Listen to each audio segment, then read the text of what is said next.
from the tractor view. I'm here at Musson, okay?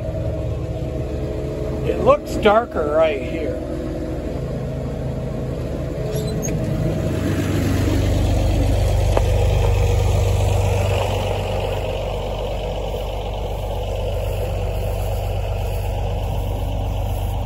Like you see a strip here. Grass is darker and thicker. Big difference, I think, between where you, I think, if that's where you went. I don't know if it's out here more or not.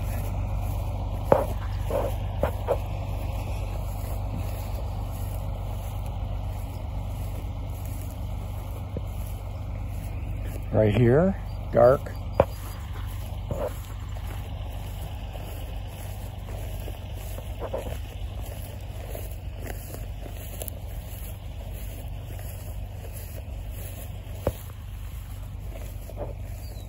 I don't know. Okay, I don't think you were over here. I think you were here.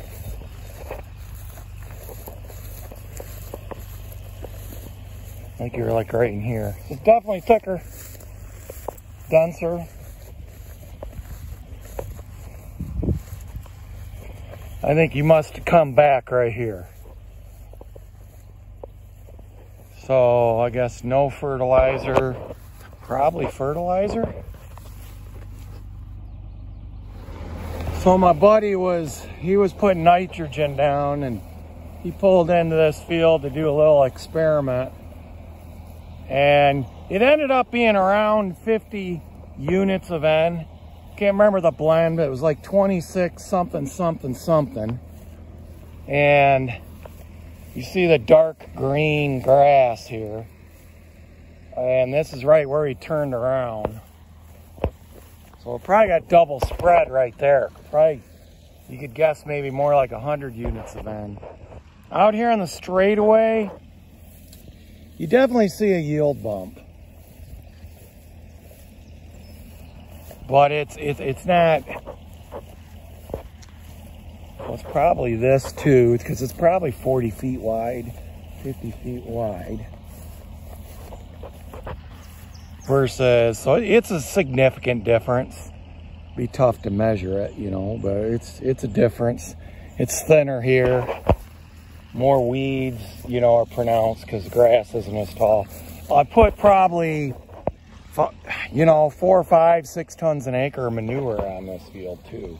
So this would be nitrogen combined with manure, but I forget what the cost was, he said, on this. So, you know, it wasn't like a high nitrogen, you know, but I know a lot of times say put about 100 units of N. But it did make a difference. It didn't bump it up significantly, you know, a lot though. So in a year like this, to dry, if you don't get water, I mean, this still ain't squat. Like I say, the grass fields this year, even if you fertilized them, they don't seem to be doing real good. Unless they're probably a new field and you got good fertility. This isn't real high fertility ground. And so it's kind of nuanced a little. This might be the swath here. It's hard to tell versus not. I don't know. Would you make your money back based on what he was saying per acre? 200 pounds an acre. Geez, I thought he was talking about like $100 an acre. I don't think there's an extra $100 an acre yield there. I don't know. Just opened up my second pasture. They were on the first pasture for a month. Well, dugout number 2 is underway. This is a regrowth on what they grazed the first time. So here's another field on the same farm, and he ran the spreader right down the center. I think this is it. Definitely thicker.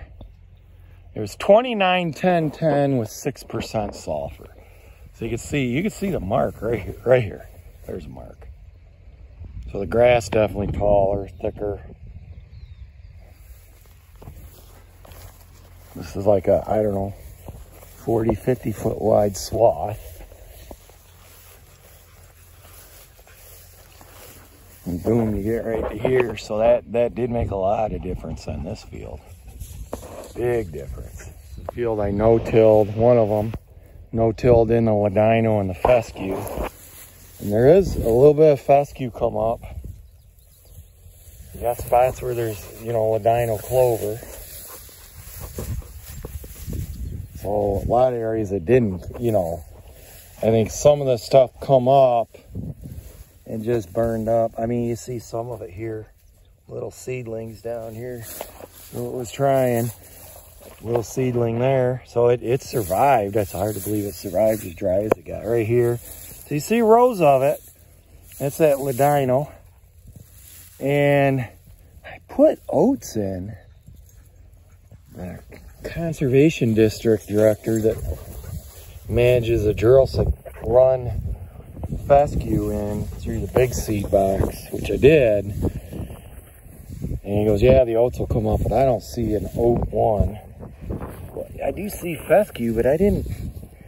Kind of hard. I've never had fescue in here, so it's got to be from it. But I'm kind of surprised fescue is heading out already. First year seeding. I don't know. Unless the fescue was in here, and I didn't know it, and none of it. You know, I don't know if that's from the seeding or not, because you see some random plants here and there, but you don't really see.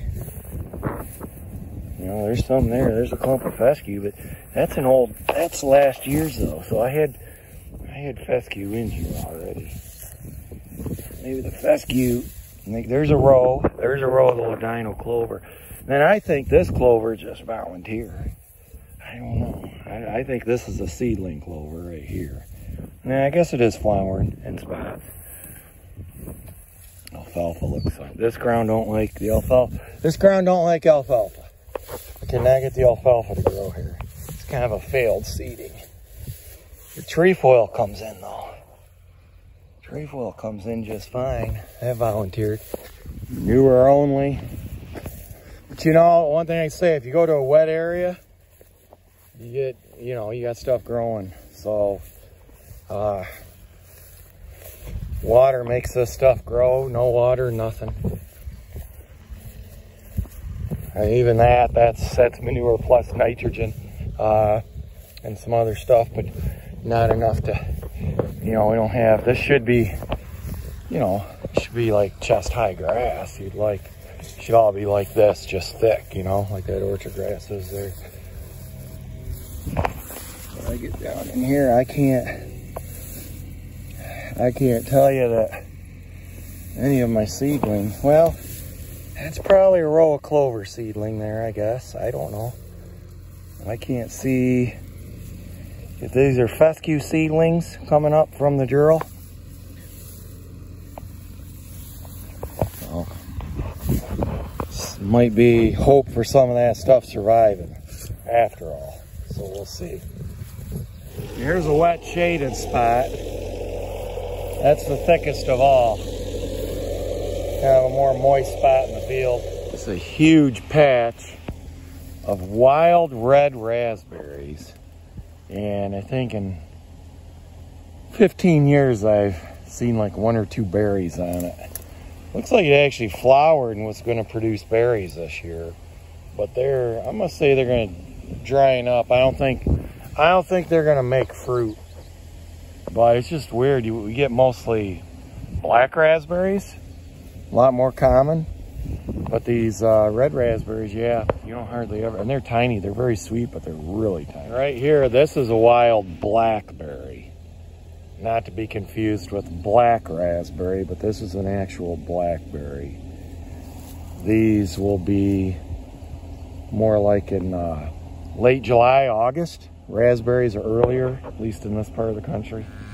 All right, I've had that running for 2.5 hours now. Well, I did find it. They were here.